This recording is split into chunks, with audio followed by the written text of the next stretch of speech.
Ya, oke guys. Assalamualaikum. Balik lagi dengan Jaki ya guys. Hari ini tanggal 25 Agustus pukul 6:59. Gua mau bahas Tempo Scan Pacific TBK atau TSPC dengan Kalbe Farma karena ada yang minta di YouTube, "Bang, coba bahas KLBF versus TSPC." Nah, beberapa waktu sebelumnya kita udah pernah menyandingkan, membandingkan beberapa saham-saham yang ada di pasar modal. Nah, khusus untuk TSPC sama KLBF ini, ya, ini sebenarnya beda tipis. Beti itu kalau dilihat dari fundamentalnya ya guys ya. Jadi segmen dari Kalbe Farma itu ada obat resep, ada produk kesehatan, ada nutrisi dan distribusi logistik. Distribusi logistiknya itu yang kemarin kita bahas, EPMT. Kemudian TSPC ya ada farmasi, ada produk kosmetik sama jasa distribusi. Nah, penjualannya secara geografis juga nggak terlalu jauh berbeda. Keduanya masih mendominasi di domestik. Kalbe Farma itu 94% di domestik, ya. Temposcan Pacific juga 90-an persen di domestik, tapi yang ekspor lebih banyak Kalbe Farma. Nah, sekarang kita ngomongin data aja guys, ya. Kita ngomongin data aja. Untuk Kalbe Farma itu kan gross profitnya ada di angka 39%. Temposcan Pacific juga sama, TSPC itu 37%.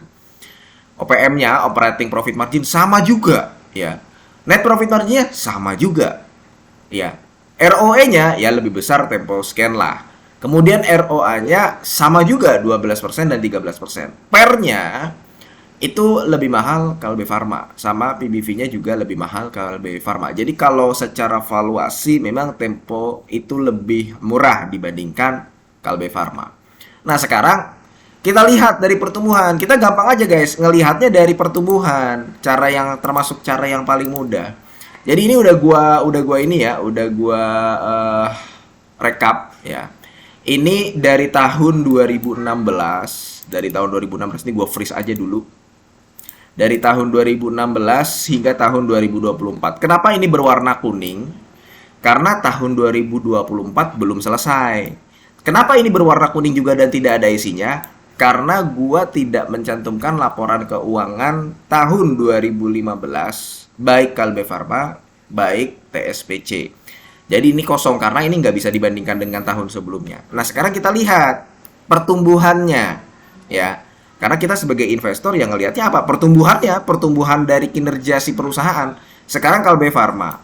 Kalbe Farma ya ini yang atas adalah revenue-nya. Ini kolom revenue guys, perhatikan. Ini kolom revenue, yang atas adalah revenue dari Kalbe Farma, yang bawah adalah revenue dari TSPC.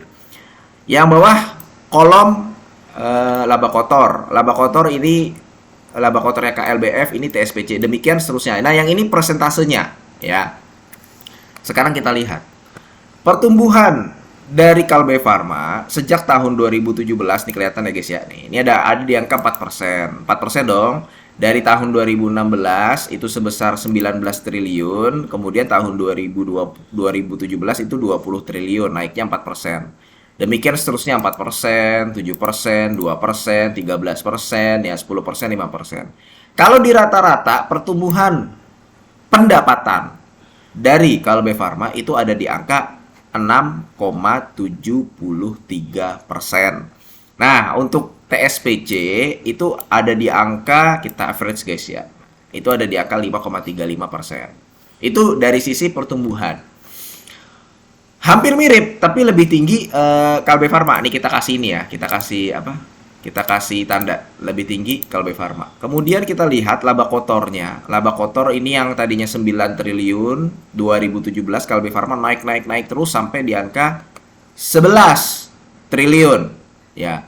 Jadi kalau persentasenya secara laba kotor, Kalbe Farma itu ada di angka 3%.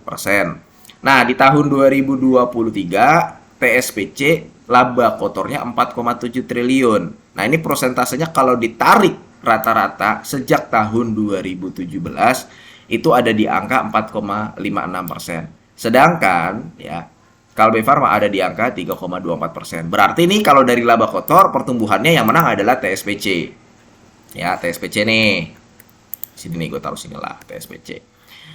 Kemudian laba bersih. Nah, ini guys, laba bersih adalah elemen terpenting guys kalau lu dari sisi investor ngeliatnya tuh biasanya tetap harus dari laba bersih. Karena pertumbuhan laba bersih itu signifikan pengaruhnya. Kaitannya dengan apa? Dengan dividen, potensi dividen yang dibagikan. Semakin besar laba bersihnya, makin besar pula potensi dividen yang dibagikan. Kalau semakin tinggi revenue, ya bisa jadi laba bersihnya belum tentu tinggi. Kenapa? Karena banyaknya beban. Perusahaan bisa nggak efisiensi dan efektif. Nah, sekarang kita lihat laba bersihnya Kalbe Farma di tahun 2023 itu 2,7 triliun. Tahun 2024 semester 1,8 triliun. Sekarang persentasenya. Kalau Kalbe Farma ya itu rata-rata per tahunnya sejak tahun 2017 adalah 3% pertumbuhannya. Ingat yang kita bahas pertumbuhan laba bersih. Sedangkan ya untuk laba bersih dari Tempo Scan ya itu ada di angka 12%. Jadi laba bersih itu lebih tinggi Tempo. Kemudian ini ekuitas ya, ekuitas ya langsung aja nih. Kalau Kalbe Farma setiap tahun rata-rata bertambah 8%. Sedangkan kalau misalkan TSPC bertambah 7%. Beda tipis. Jadi Kalbe Farma yang menang. Liabilitas juga. Liabilitas sebenarnya gue nggak terlalu melihat ya kalau misalkan perusahaan nggak banyak hutang yang berbahaya.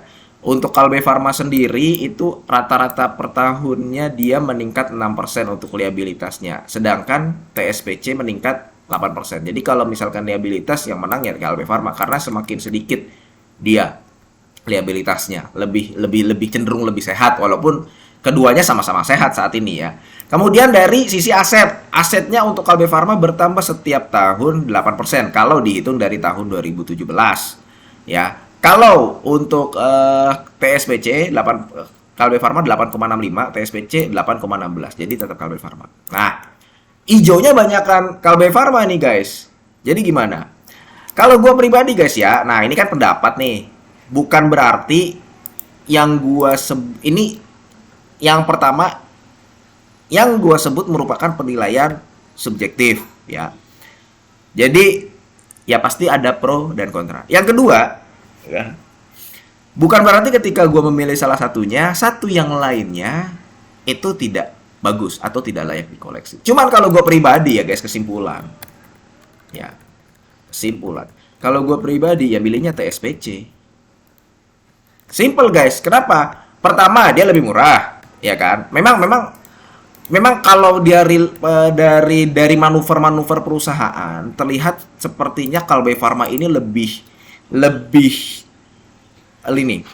agresif kalau dibandingkan dengan TSPC. Dia sampai beli perusahaan yang ada di luar negeri juga ya, kemudian anak perusahaannya yang EPMT itu di IPO kan. Sedangkan kalau kita jarang loh baca berita Tempo Scan kan, dia ekspansinya apa ya, paling produknya baru dan sebagainya, nggak terlalu banyak, berbeda dengan Kalbe Farma. Cuman kalau dari valuasi TSPC lebih menang. Kemudian dari pertumbuhan laba bersih lebih menang.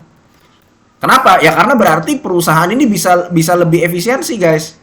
Lebih efisiensi dalam beberapa tahun ke belakang. Cuman tetap kalau kita lihat dari net profit marginnya dia memang di angka 10% aja. Cuman kan kalau laba bersihnya bertumbuhnya lebih besar persentasenya, itu lebih menarik gitu loh. Kemudian yang ketiga yaitu potensi dividen yang dibagikan. Yang dibagikan lebih menarik TSPC gitu guys. Dan kalau gua nggak salah induknya TSPC ya itu beli terus sahamnya kan, terakhir beli juga dia tuh di bulan Agustus. Ya jadi kesimpulan gua TSPC ya guys untuk sementara ini kalau dilihat dari data ini guys ya. Walaupun kalau dari info Kalbe Farma lebih terlihat manuvernya. Ya cuman kalau manuvernya terlihat tapi laba bersihnya di situ-situ aja, per tahun pertumbuhannya 3%, ya gue mendingan pilih TSPC. Oke, mudah-mudahan video ini bermanfaat dan semoga lu sehat selalu sehingga kita bisa bertemu kembali di video-video selanjutnya. Ini bukan ajakan jual beli ya guys ya. Gue akhiri, wassalamualaikum warahmatullahi wabarakatuh.